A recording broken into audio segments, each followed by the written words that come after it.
Welcome back to the. Oh, let me stop that. Stop it. Welcome back to Your Mac Life. This is our starting point photography segment, joined as always with my lovely wife, Melissa.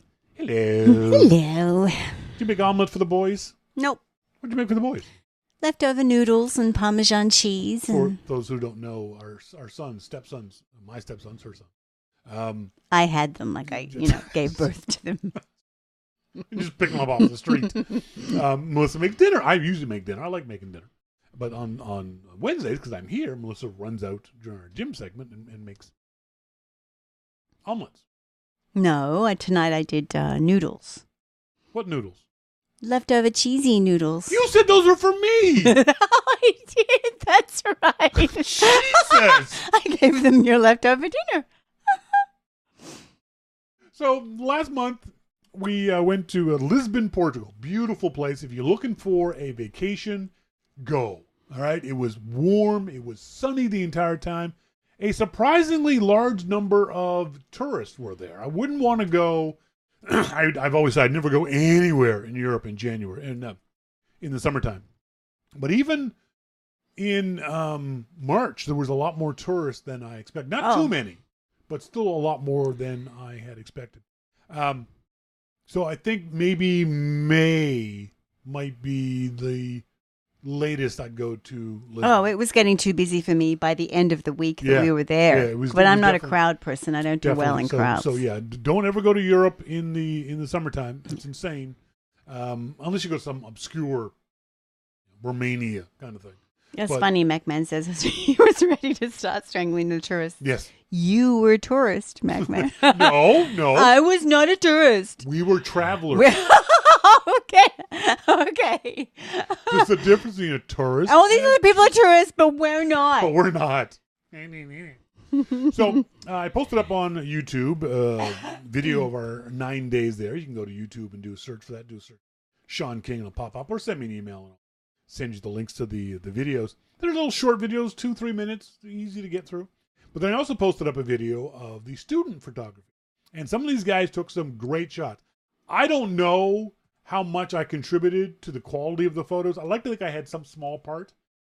I like to think that the location made a huge difference. That you go to places like this, and it really inspires you to take better pictures. You have beautiful scenery and beautiful light, and really neat things, interesting things to take pictures of. One of the quotes I've always loved about photography is, "You want to become a better photographer? Stand in front of interesting stuff." And to a certain degree, that's true. If you stand in front of things that are interesting visually, you'll get better pictures of those things. So there's lots and lots of stuff, lots of scenery, lots of expansive views from miradors, from sightseeing viewpoints, from castles, from the top of elevators that you can get in Lisbon. So definitely, if you really want to go to a place that's got some beautiful shots, a beautiful scenery, you want to go to Lisbon. So I'm just going to go through some of these photos that folks took. And unfortunately, I'm going to have to, Melissa, I hope you don't mind, I have to block up No, I don't mind. your face while I do this. You never asked me before, but no, it's okay. Well, I don't want it to be a surprise for you. So this is a shot taken by Dave D. I love, this is one of those shots that I wish I'd been there when Dave was there, because, Melissa, what did Dave do wrong? What could Dave have done better? Well, I think I would have moved around a little bit so that the statue was encapsulated by the sky instead of the building. The other aspect I noticed was up here with the, see it, Dave didn't capture very much of the water spout. No. So it's hard to see on first glance that this is a fountain. Mm-hmm. I would have either... Could be a cloud or a jet stream up there. Yeah. I would have either angled the camera up more and gotten more of that water spout, or stepped back a bit and got more of the water spout. I like the shot. Oh, I love it. Yeah, like that's the idea beautiful. Of the shot. Very much. There's another one of Dave's shot. One of the things I love, I've always loved just in general, is doors. I love doors. Oh, you love Ireland then. Exactly. What has Dave done? What could Dave have done better in this shot? could Dave have done? Well, he could have zoomed in on the door a little bit more, although the tiles are beautiful as a border, but just a bit more. I think Dave was caught. And Dave, correct us. You're in the IRC chat room. Correct us if you disagree with what we're saying. I think Dave was caught in between two shots. If he'd zoomed right in closer, looks like there's some great detail in that door. But look at the top of the image. He's cut the top of the door off and the bottom of the door, the lintel at the top and the bottom step at the. And for some reason, to me, it cuts the door off, and it's not as pleasing Looks in composition. a bit stunted. Yes. Dave D says this is a bad crop. Yes, this is a bad crop. I love the doors as well, as you'll see. This is a shot I Where absolutely was that, you I know. guys? Where was I'm jealous. I didn't even see this. I have no idea where this is. Where was it? That was one of the problems with Lisbon, is that there is no street map of where the street art is. Or you can't find. You just have to wander around till you find this stuff. I got shots of street art that Sean was right there, but he didn't. He's like, "Where did you get that?" And I said, "You were right behind me." That's right. But I love this shot. This is a really good shot. There's not much I could do to this shot. The only thing I would have hoped to have done, and it sounds funny, I wish there was more colorful laundry up here. This laundry, it's kind of drab. Come on. Yeah, but there's nothing Dave could have done about that. Absolutely, but I love this shot, Dave. Come on. This is one of those shots that I'm not sure why he took. I guess I understand why he took it, but because the guy's wearing a black jacket and the sun is so high, there's no detail in the center of the photo, in his beard or his jacket. So to me, this image just really didn't do a whole lot. I felt for me. It's kind of, to me, I understand because these people were everywhere selling sunglasses. Yep. But there were much more interesting characters or shots that you could have gotten aside from that one. And for me, the sunglass thing just pissed me off. Dude, I'm wearing $200 Ray-Bans. Get away from me, okay? I'm already wearing I have sunglasses on, dude. I'm looking at you through sunglasses. These one look much better. Don't ask me if I want to buy sunglasses. Go away. That's always bugged me about places like that with the people. Okay, Dave says he has a better editive. Or maybe he means the art. It's another one of those shots that I can see what his thought process was. I just wish the shot had been different. This guy with the funny little hat on, little weird little hat, I would rather have seen him take the picture from in front of these two guys. Now, this is a street photograph that not everyone wants to do that. Not everyone wants to stand in front of two guys and take a picture of them. So you stand off to the side and get the shot. And Dave got a couple of these shots from full-on side from people, and they just didn't do anything for me because they were from the side. Yeah, I don't like this one. I think if it had been in front of the two guys, and you could see the face of the guy in the funny hat and his gesticulations as he's talking to this guy, maybe that would I see what Dave would, if he had have gone around to the side, to the right there. Yeah, I think that. Although then you may not have gotten the lovely marketplace stuff behind. True. I will say one of my favorites of. Maybe we're coming up to it. Never mind. Another really interesting shot. The problem with the shot is that there's no focal point to it. That I would have gotten down low and focused just on one of the things in the center, middle center, and then blurred out everything else. Dave has got a good DSLR camera. If he had shot this at f1.8 or f4 and gotten a really nice blurry background. We don't need the background there. Yeah, from a lower angle. You don't need this background of the clothes back there. So from a lower angle, focused on a point here and everything else blurry in the background, would have been really, really cool. I think the shot that you're talking about is this one. I love this shot that Dave took. I think that's very interesting. And the same for this shot. I love the shot. I love the composition of the shot. I do too. I just wish that, say he had picked this mug in the center, focus on that, and then done another shot, taking this shot, but then increase your f-stop to f1.8 or 4 or a much, much wider f-stop and blurred out everything else. I guess it might have been even. This was the Thieves Market, Monty. Yes, you would have loved it. There. It was a really cool place.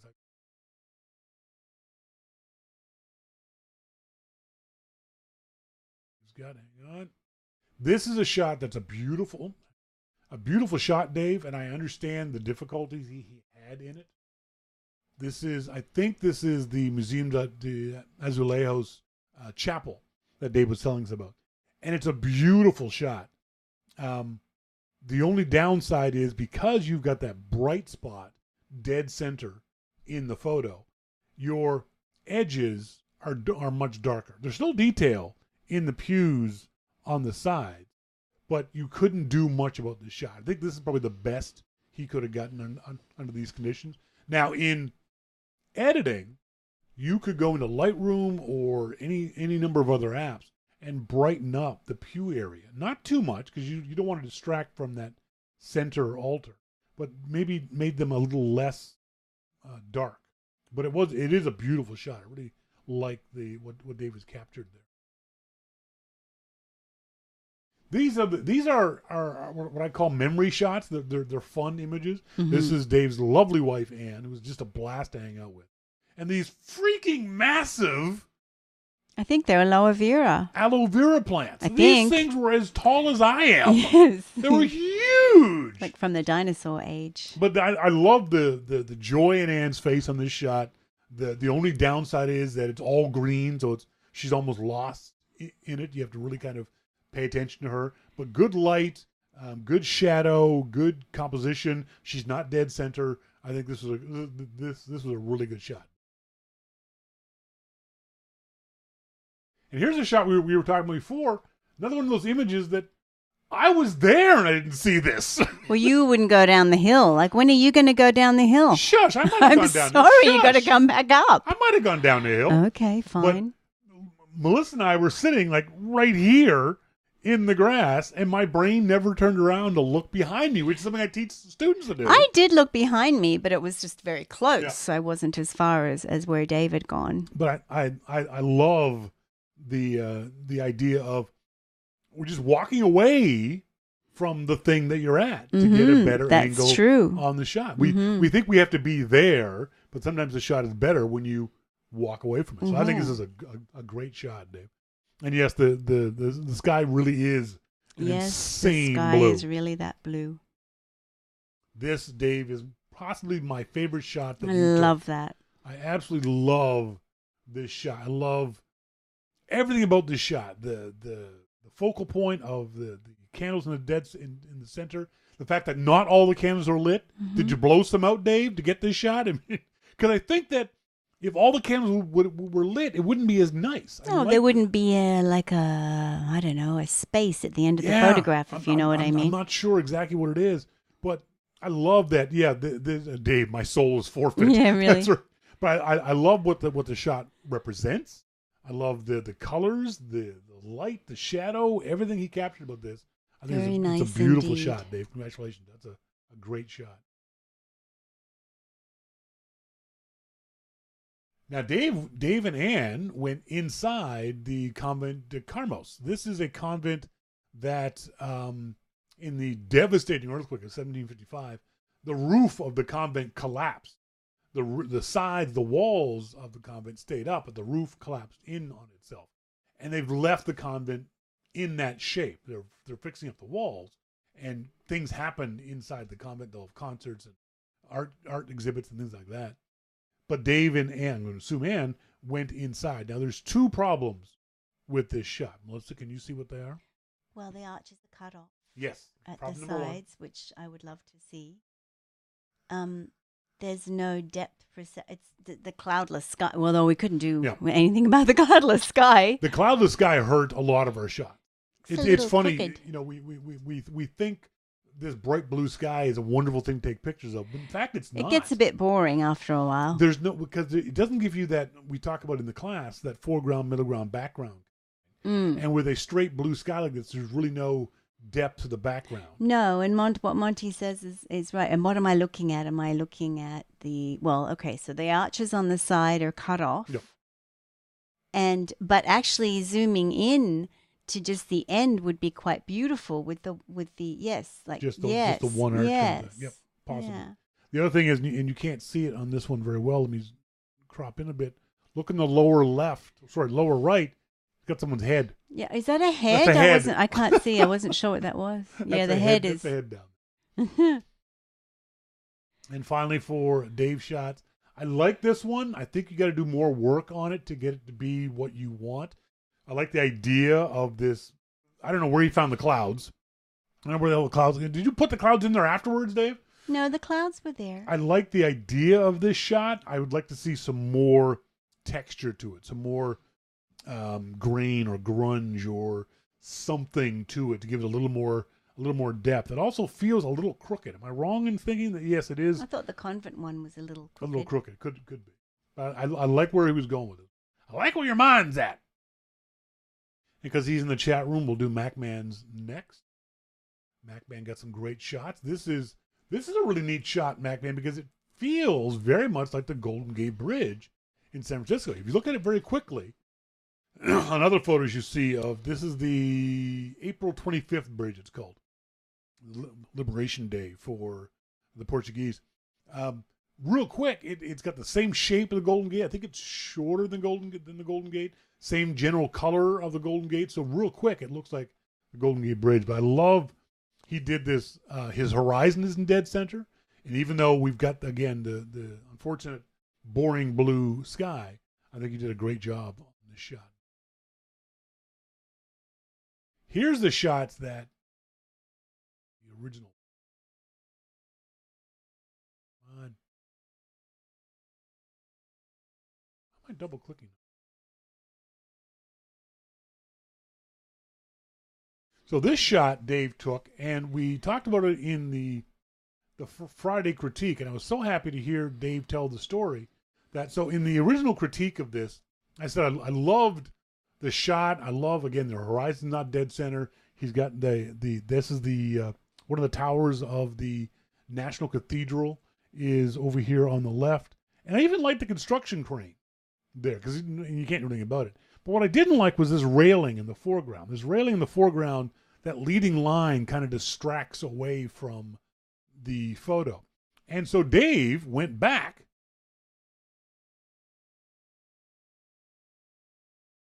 and took this shot, and it looks like, Dave, you stepped maybe 10 feet to the left of the original shot, and this is such a better picture. This is so much better of an image. He's got the exact same subject matter in pretty much the same placement, same horizon, same blue sky, same ground, but this is a million times better of a shot. The previous shot could be just a tourist shot. Oh, I was in Lisbon, this is what I saw. This is a shot you could print off. I think this could be a wall shot. I think this is a shot that's good enough to go up on someone's wall. So I think that's a fantastic shot.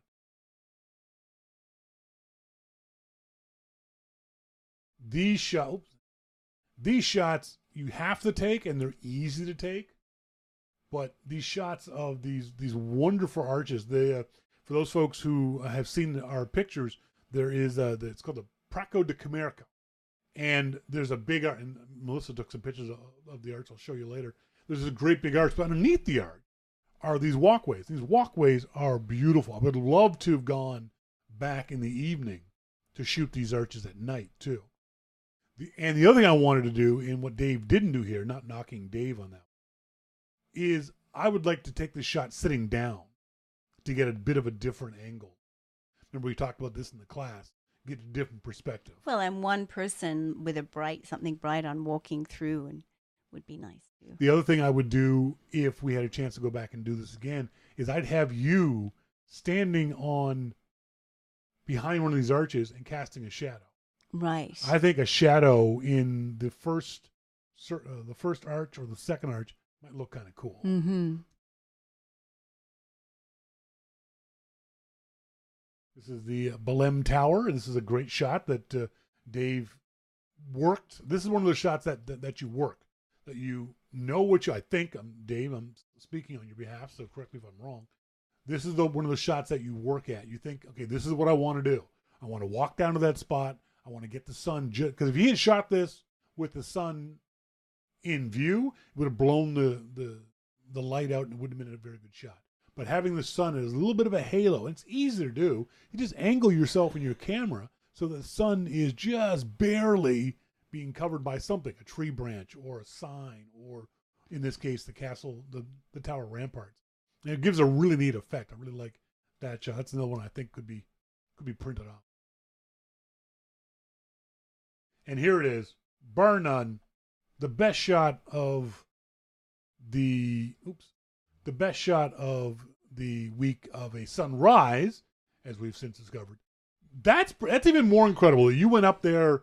This was in a Mirador or a viewpoint that is 20 minutes away from the hotel by tram. Mm-hmm. So Dave, you got on in the busyness, yeah. You got on a tram. You went up to the spot. You waited for that sun. Oh, we walked. You walked up there. Even better. You're incredible. And just got this wonderful, beautiful image. Dave, how many shots did you take? How many of a series is this? I got to believe, with his iPhone. This is an iPhone shot? He took it with his phone. Damn. Even better. And again, proof that it's not the camera. It's shot on iPhone. It's you. It's your knowledge. It's your desire to work the shot, to create the shot, to have a, hopefully, Dave, you had a mental image of the shot. I think this is a great image. This is another one that's definitely. It's great. Definitely printable. Lovely. Definitely printable. And finally for Dave, we have this shot. Another one of the very cool plazas that they have in Lisbon. I don't know how clearly, Melissa, you can see this, but what is your critique of this shot? Well, I would crop it a lot more. I would bring it into more just the central building there, and you can see the highlighted pylons at the end. Yep. I don't think we need what's in the foreground so much. Yeah, the foreground is the issue here for me too. These two planters and this one of these electric irrelevant scooters.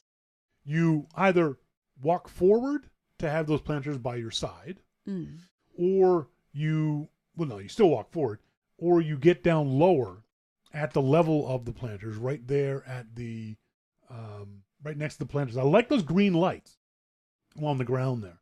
I think if Dave was low. I think if Dave was literally sitting on the ground there, that would look even better. But definitely the planters in the foreground take away from this particular.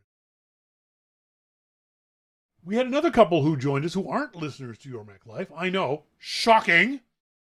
They were Deborah and Mark. They were from Bakersfield, California. Lovely couple. Oh, Deborah was so funny because we were all, okay, if you ever come up to the coast, or we're happy to come Pacific Northwest. Yep. And Deb goes, and if you're thinking of coming to Bakersfield, just don't. It was so funny. Bakersfield, California is acknowledged shithole. It's a hole. It really is. You don't ever want to go to Bakersfield. But they're lovely people, and they got their lovely little house and their dogs and their cats. Yep. They're very sweet people. They went up, Deborah and her husband Mark went up to I don't remember the name of the castle, the Moorish castle. It's the Moorish one, Central. yeah.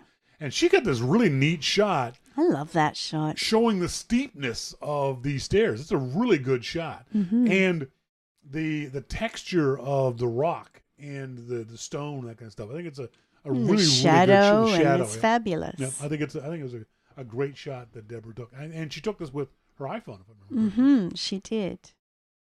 And here's handsome Mark, her husband. Great guy. I like that and one. This is obviously his go-to pose because every photo that he's in has this. But she did this in black and white. Yeah. I like the fact I love black and white. The only downside of this one is I think I would have cropped it tighter because Mark is the important aspect of the photo. I would have gone into exactly. I would have. I can do it here real quick. I would have cropped it kind of like that, so that we get even a bit more at the edge there, on the left. On the left, yes. Even bring it in some, just to give more focus. Her husband. And this was a lovely shot. I talked to her about this shot, about how she composed it and what she was thinking when she took it. Great shot. This is the same Mirados that MacMan took the sunrise shot from. Same basic location. There's obviously a cruise ship port down on the water there, and there's these wonderful tiles along this walkway. And I love the fact when I was talking to Deb about this, she composed this shot. She saw the shot. She moved around to get the shot that she wanted. Didn't want to distract. She didn't want the guy looking at her. So she was like kind of stealthy and walking around, so she wouldn't disturb him or have him look at her. And she got this very lovely shot. The only downside of it is there is a tree branch on the left-hand side at his arm. That would be the only downside. And maybe, but the problem is, you know that if she had walked more to the right to get rid of the tree branch, he would have seen her and maybe not been. Yeah, and the angle would have all changed. It would also have I like the pylon at the very front, at the very right there. Exactly. It also would have brought that pylon on the right more into play. Maybe she didn't want that. So it's a minor criticism of it, but it's a lovely composition, that shot. Again, another go-to pose of Mark. And again, I drop it tighter. I like that in the foreground. The foreground of the rock, the bricks, the whatever this is. You can see in the bottom of the photo too, the kind of tile that they use a lot of in Lisbon. There's painstakingly inserted. It's not even like tile. It's just like chunks. Chunks of rock. Yeah. Yeah. Sean kept saying, pick that up and put it in your pocket, because they would have loose bits of it around. Pick it up. That's right. So it's another lovely shot she took of her husband Mark. And this is a great, funny little, wonderful tourist shot. We hate tourism tours. And there's Mark being goofy. And finally from Deborah, another nice black and white shot. And this is another one that she posed. Now this one, I think it might be a little too tight because she's losing the top of the arch. I wouldn't want to lose the top of that arch. That's the side of the convent, because I took a photograph of that door as well. And we got a drone shot of you sitting at the door. And normally I tell people to get in closer, but in this case, I love this because it shows the scale of that door. How massive that door is. Mark's about 5'8", 5'9", and it's a huge, huge door. So I really like the shot in general. Love that it's in black and white. But she needed to go up for. She needed to go to get the rest of it in there. Right. Yeah, the whole door. Yes, like Monty says, down low is shooting up to get the top of that arch. I agree. The arch is just I couldn't get enough of the arches everywhere. Now here are Mark shots from Lisbon. This is going to be my favorite cutesy little shot. The sky kind of failed him on this one, but for some reason I love this little scooter sitting there with the background of all the restaurants along the right-hand side going off in the distance. Everything's in focus, which is kind of cool, and you have this funny little old scooter. That's a great mood shot. I love it. It is. It's fun. It's playful. It's a really, really nice shot. One of my favorites. And then again at the Belém Tower, it's another example of seeing something no one else saw. It may not be a great shot, but it's a different angle. Yes, it just shows you that if you walk around and really not just go, oh, there's a Belém Tower, click. Yeah, click. And you can get something interesting. On, yeah. So it may not be a great shot, but I love the fact. I would have stepped in to try and get the tower at the right there without a pole in front of it. Yeah, but he may not have been able to because of the water. He may not be able to stand on it. But yeah, I like the idea of what he was going for.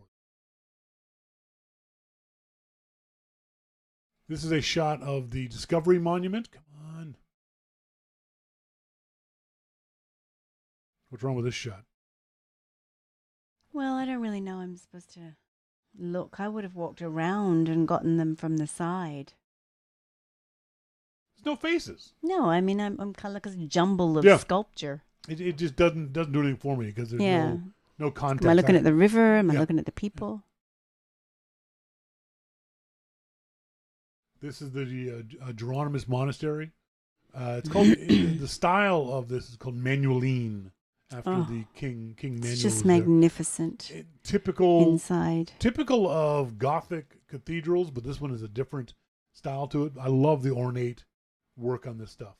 The only thing I would do is I would like to have Deborah or you at those doors. Otherwise, it's very. Yes. I like the symmetry that he's created in that shot. I really do like the shot, but I would like some scale. And just a bright color there or something.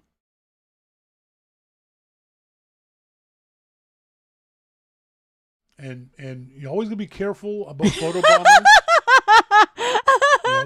There are times you just got to wait for the idiots to get out of the way. Oh my all right? goodness. Just if someone being a doofus behind, just wait for the doofus to go away, and then, sorry, Mark. Mark trying to take a picture of his lovely wife in front of with the statue. And I gotta be a jerk behind him. Sorry, Mark. One of the I'm a street photographer by nature and inclination. I really like this shot that Mark took of the streets were very steep, but I love we all love the laundry hanging from the. Oh, there were bras and panties and all sorts of things that were telling about what was who lived there and.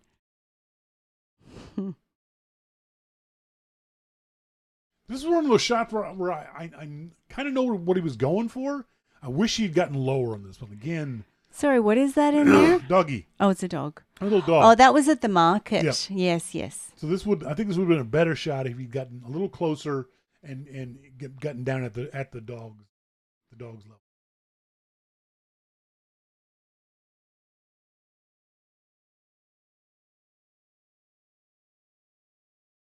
Mark took the most inventive shot. I don't know if he did it on purpose or not, but I love the shot. This is at the train station when we were going to Sintra, and I'd love for Mark to tell me whether or not this was intentional or accidental, because you can do it both ways. If your settings are incorrect, you can get this blur by accident. So if you have a low shutter speed, say 1/100, 1/100th of a second, and you're focused on say someone on the other side of the platform or the ground, that train comes through, you'll get this blur. Or you can do it intentionally by doing it. But I love whether he did it on purpose or by accident. Shot.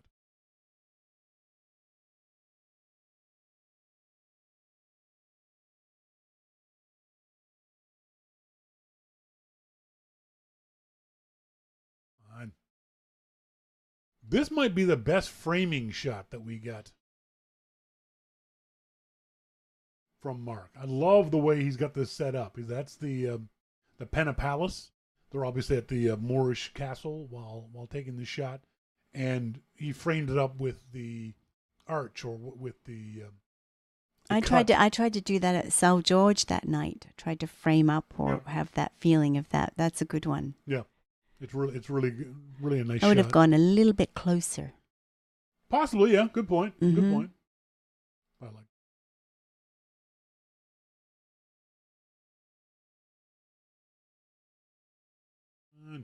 That's right, Monty. But with the train, if it was an accident, it's not any longer. Yeah, exactly. This is a lovely shot of his wife, Deborah. That's lovely. And I love the thing I love most about this one is that he broke the rules. The idea that you're supposed to leave, and this is the rule we talked about too. You're supposed to leave space in front of the person so it gives them a sense of motion. But because he didn't do that in this shot, and it actually turned out better. He's focused on her. The background is wonderfully blurry. He's got a really nice blur back there. You can kind of see what it is. You can see water. You can see sky. You can see buildings. See a church over her left shoulder. And she's not looking directly in the camera. She's got a beautiful smile on, looking away. I think this is a really, really nice shot. This is a shot you'd print off. I think this is definitely a wonderful vacation photo that you would print off. Again, this is in the Geronimus Monastery. There's all kinds of these wonderful arches that I love these arches. I love these Baroque, flying buttresses on Notre Dame. There's this particular name for these kind of arches. I can't remember what the hell they are. But this is a really good use of framing. He's framed the tower of the Geronimus Monastery in one of the arches, but he's also given us room to view down to the left, more arches and more architectural detail. I think it's a really, really good shot.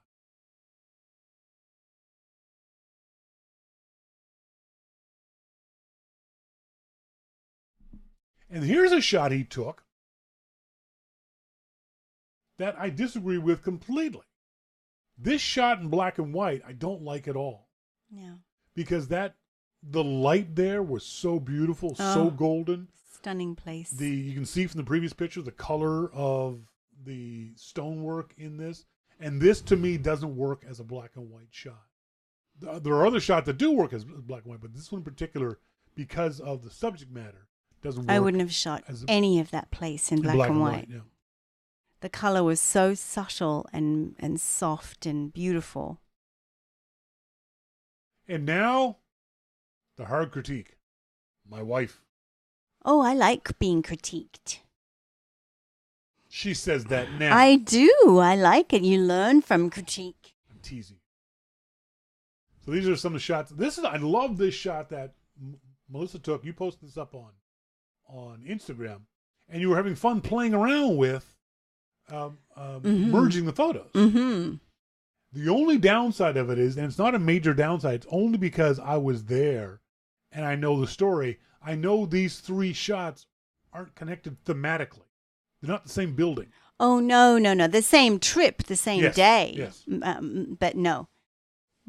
But if you didn't know that, you would make the connection that different places. That the two of the 3 are or one of the 3 isn't of the same place. No, it's in Sintra. I love the idea that you took 3 different photos. Normally what people would do is they would have a 4 shot. They would all be square. But you got 1 shot long on the left-hand side and 2 squares. I think that's brilliant. Mm-hmm. You use the image. The image itself is a long image. So you put that on the left-hand side, and then you have 2 squares on the right-hand side. It was a great way. It's a great beautiful way of doing place, that. that it really place. was.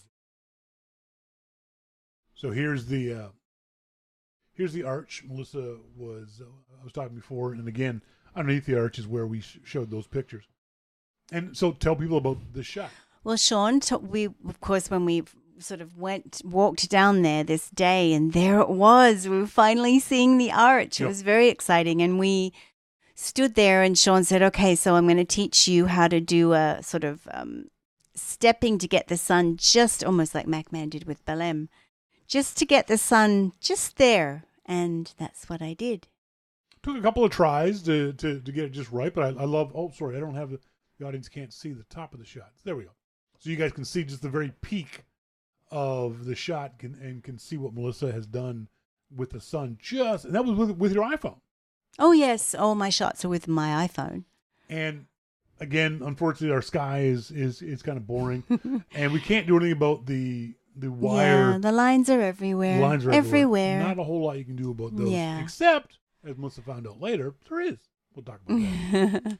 It's another shot you took where you merged. Well, it's the same artist, as you can see, but they're very quite far away from each other, these portraits or whatever you want to call them. Caricatures. The only downside is it's not even. No, it's crooked. Yeah, it went crooked. No, not crooked.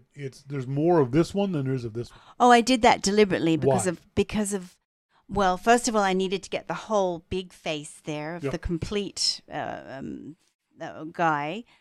And then whatever was on the either side of the door just wasn't looking quite right. I had to kind of bring it in a bit more. But no, I see your point. It looks a bit odd. It looks a bit. What you could have done to fix this is in whatever software you used had a border between the 2 photos. Yes, you can do that in the software. A white border or a black border to give folks the delineation between the 2. That's right. This is a wonderful shot of the Belém Tower. Wonderful. This is a great example of framing the shot, both top and bottom. I don't know if you noticed the shadow in the bottom. Oh yes, Good. I did. Good. I did. And this was as we were walking towards it. I saw the trees. And I told everybody, "Hey, everyone, come on over here and look for that framing shot. That's use the trees as a framing mechanism." Mm-hmm. And you use both the top framing and the bottom framing for the shot. It was really, really nice. And again, a beautiful iPhone shot. Yeah, no, I love my iPhone for shooting with. This was the out of the balcony of our first hotel room. We had to move because it was fairly noisy. But I love the shot because it shows how busy it was. This got the most likes out of, not that, I don't know, that doesn't mean everything, but I got so many likes on this shot from when we first got there. Someone said it looked like a movie set. Yeah. There's a subway entrance down here. There's you see the tram up here. There's a guy selling photos over here. There's a little newsstand kiosk over here. Other rooms. I really, really like this shot. Mm-hmm, I do too. It's almost busy, it's not too busy. I know, right? It's busy enough to be interesting visually, but not too busy that your eye can find all kinds of things to look at. It's the story for sure. But not too much. I took a bunch of them and then I took a long time editing this extraneous stuff out of this one. So, yeah, believe it or not. No, I think it's a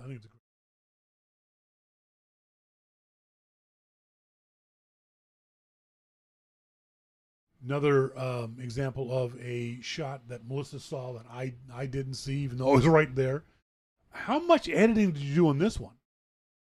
Not very much. Yeah, you don't have to when you have light like this. When you have places that are just glowed. Exactly, yeah. Just from the inside. This was I was by myself and I walked around and then I met up. Then I went and I met up with you around the other side. Okay. So I was shooting the drone and getting in trouble for it. Well, you were shooting the drone and getting in trouble, that's right. I'm glad I wasn't there. Surprising. I walked into the drama of it all. Yeah, no kidding. Surprising no one that Sean got in trouble. Oh, the architecture was stunning, Monty. Yeah, it was. Just stunning. Beautiful. And it was a Britishman, actually, that designed that.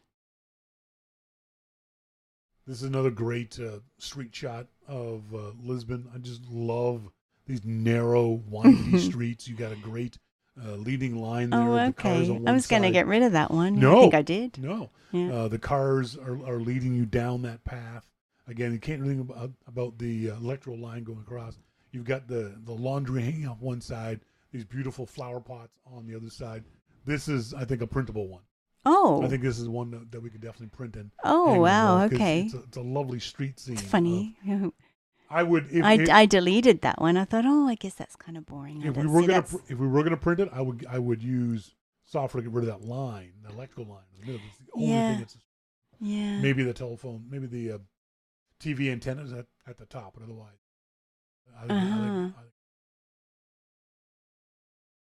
The laundry was just, it's amazing.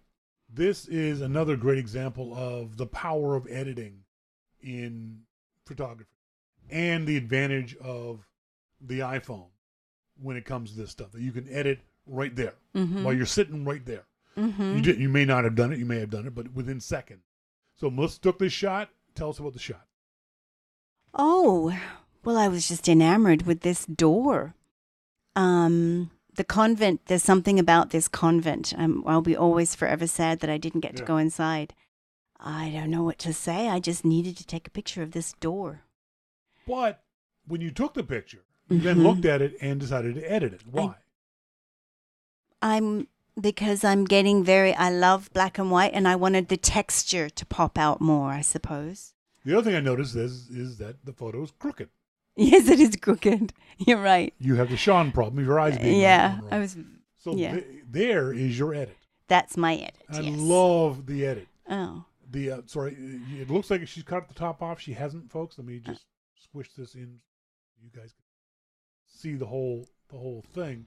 She didn't cut the top off or the bottom off. You straighten the photo up. I did. Do you use Snapseed or just the regular edit app? Just regular.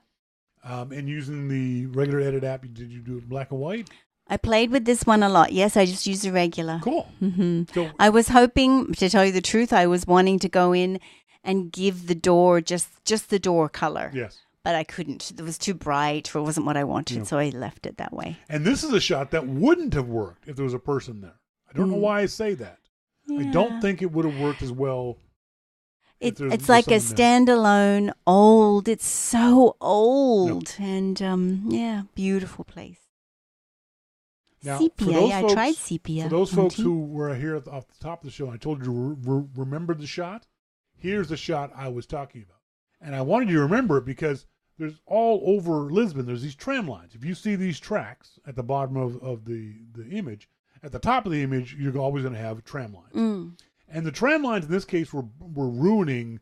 At night, the blue sky was nice. It sets this off really, really well. Yeah. But the tram lines ruined the night sky shot. And what did you use to get rid of the tram lines? Oh, so Sean, because I love this shot. And we did do a lot of wandering around at night, so it's kind of special. Sean taught me, we went into, I believe we used Snapseed to edit the lines out. Yeah. And I really just loved the way it turned out when the lines were gone. Because the lines, I didn't realize how much they distracted You from can it. still see the lines if you look at the photo real close, but the lines are against the building, so they're harder to see. They're less obvious when they're against the building. When they were out in the blue sky, it was really, really obvious. It was. And it did distract from the photo. It did. It did. Nice job. And the requisite selfies. But you did this in portrait mode, didn't you? Yes. Which is why I'm blurry. Thank you. Yes, because I did. I don't know. I don't think I did it deliberately.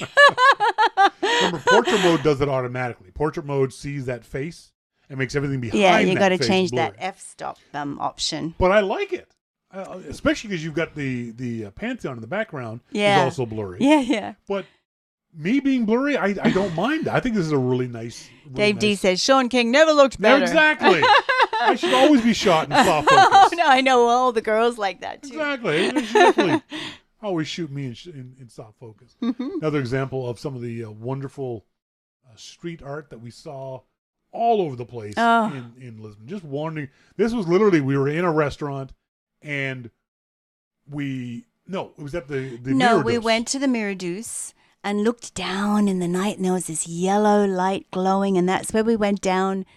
We were staring at this mural, and then we went down to this tiny little itty bitty place, and the lady was in there painting the tiles and putting them in a little furnace. It was quite that struck me, that experience. Yeah, she just worked all by herself.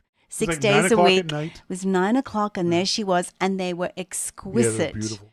And the mural was right next to her little I was really disappointed shop. when we went back. She wasn't open. I think she was almost opening, and it was very hot that day. The thing I like most about this shot is that church steeple in the background. I know, right? I edited it to bring it in so that you could focus on that. I really like that. Another good shot. Interesting mural.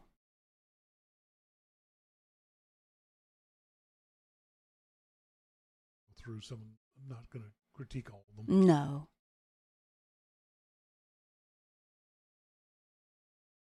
Why my double click isn't working? Tell me about this one. This one struck me as interesting, only because it's one of the few times you'll see stained glass without people in it. Where was this? That was in the cathedral in the big main cathedral. Really? Yeah. Okay. I didn't see this, but I love stained glass, and this struck me as very unusual to have stained glass because usually stained glass in cathedrals have religious figures in them. Oh yeah, these are almost like tiles. Yeah. No people. It was very cool. Oh, I forgot about that one. Here's an example. Here's what I was talking before when I was saying that Melissa and I took the same shot. I have the same shot of this little old Portuguese woman walking down with her groceries, and Melissa's shot is so much better than mine. It's a different angle. She was closer to me, and I was more to the right. Yeah. And I don't think I got the tree in the background, or got the tree wrong. I think this is a much better shot than the one I took. So I will say, honestly, I deliberately, because I wanted her in it very much. I wanted her as a focal point against I suppose art. And I remember she was very nervous. She kept looking up at me and looking down like she wanted to hurry out of the shot as if she was in my way, and she wasn't in my way. No, I really like that one. Yeah. And here's another example of a shot that Melissa took that I also took. I had Melissa stand on the right-hand side of this mural and took a picture, and I ruined it. It didn't look good with me in it at all. It didn't need it, does it? Yeah. Didn't need it. Your shot is much, much better than my shot. Yeah. Isn't it great artwork? And then there was this shot. Again, we both saw the same shot. You took yours much closer than I did. Yes. My shot was of the whole, this is along a whole wall. It was very large. Probably 30, 40 feet of wall. Yeah, of eyes. And I got the whole wall there. But why did you just take just these? I did get a lot, and I edited it right down to close it in on the eyes. Oh, so you did take a long shot then? I did, and I wanted it to be like it looks just here. Here's a shot that you took that I saw, but I didn't see the photo in it. I think it's cool. I love this shot. Yeah. I'm embarrassed that we were looking at the same thing. Well, it was through a mesh wire fence, Yes. and I stuck my phone through. Yep. And to get it because I didn't not want to miss out on this fish kind of collage thing. And I know what I was thinking at the time. You stopped and said, "Oh, look at that!" I looked at it and I went, "There's no picture there." And Interesting, so huh? I'm thinking, oh, my cute little wife. What does she know? I'll let her take the picture. Go ahead, I think it's pretty cool. And then you took it and went, "Oh shit, that's a really good photo." Yeah, no, it was interesting. And that piece of land was interesting. It was all these ruins and I don't know. I love this example. I'm going to use this in the classes from now on. This idea of I'm not the end all be all of photography.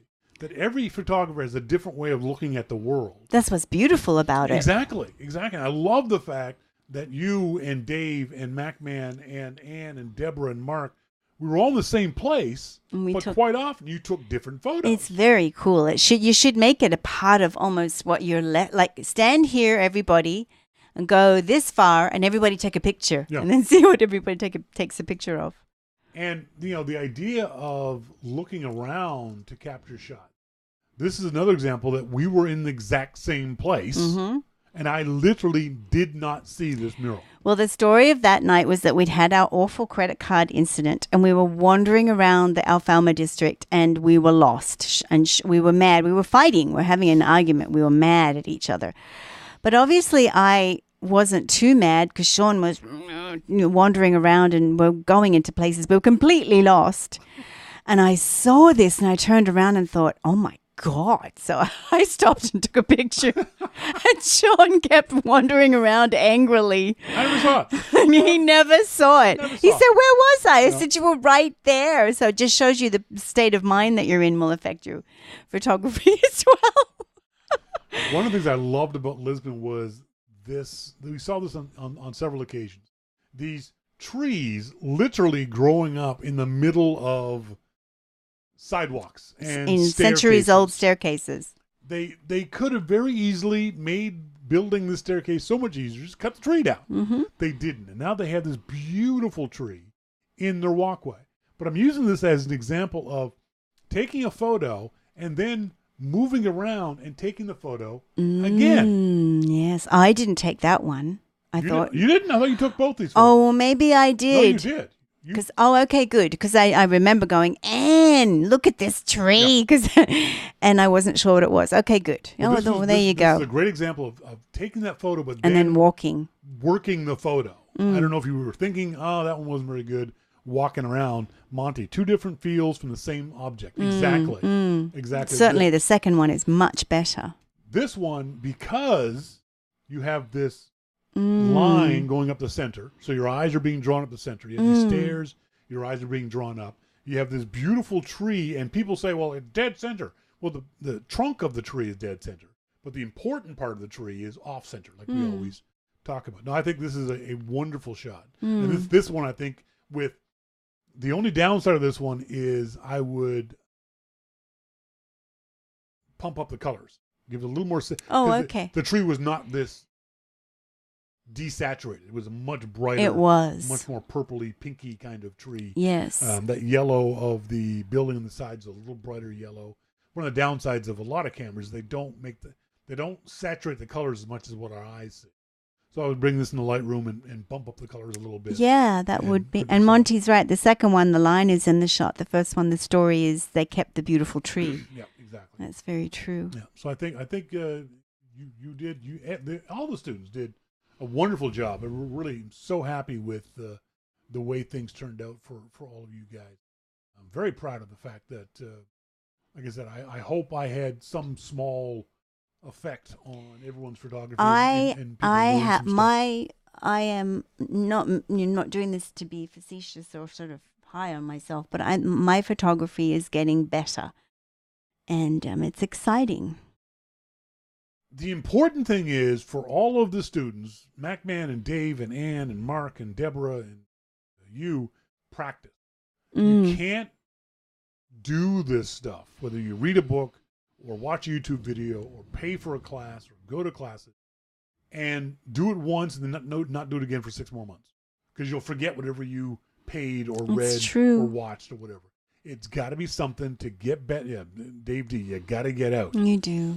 And as I always say in my classes, when I was beginning, I set aside time once a week. For me, it was Thursdays between 3 and 4. I went out and made sure I was a photographer between 3 and 4 and did nothing but photography. I practiced and practiced and practiced.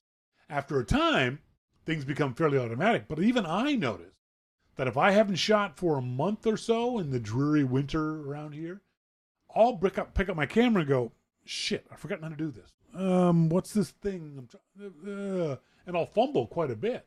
I did that for the first couple of days in Lisbon.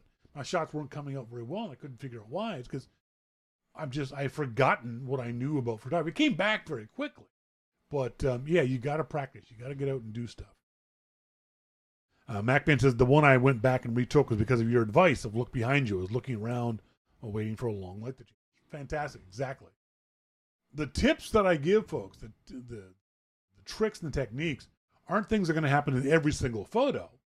But it's like a little bit of a checklist you go through, and the more you practice it, the faster you go through that checklist of things to look for: the light, the angle, the look behind you, moving around the thing to take those pictures, being patient, waiting for that person to walk through your frame or to walk into your frame, depending on your point of view, and then the knowledge of photography, the knowledge of your camera, the knowledge of light. Light is the most important thing. Get out and practice shooting in the light.